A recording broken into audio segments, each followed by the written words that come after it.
అసలైన వాగ్దానం. ఈ వాగ్దానాన్ని మీకు 5 రకాలుగా నిన్న మీకు గుర్తు చేశాను. నిమ్రోదు సమయంలో చేసిన, నోవహు ద్వారా చేసిన వాగ్దానం, నేను లయకారుణ్ణి కాదు, నేను తిరిగి నిర్మించేవాడిని.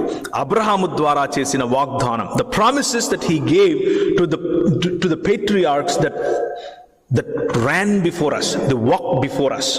అబ్రహాముకు చేసిన వాగ్దానం, నీ ద్వారా ప్రపంచములను నవీకరిస్తాను, నీ ద్వారా ప్రపంచములను ఆశీర్వదిస్తాను.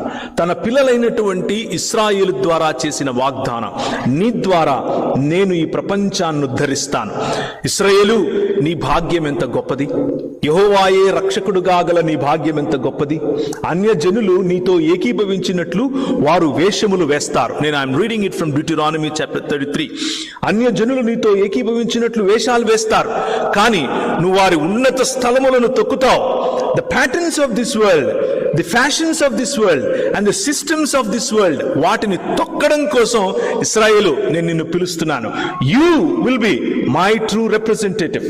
You will rule. Through you I will bring my kingdom into this world అన్నటువంటి ప్రామిస్. ఆయన రెన్యూవల్ అన్నటువంటి ప్రామిస్, రాజ్యము అనేటటువంటి ప్రామిస్ తో మన మధ్యకు వచ్చింది. ఆ రాజ్యము యొక్క రెన్యూవల్ నిజమైన మనుష్యత్వాన్ని మనుష్యులలో ఉంచటము ద్వారా మొదలవుతుంది.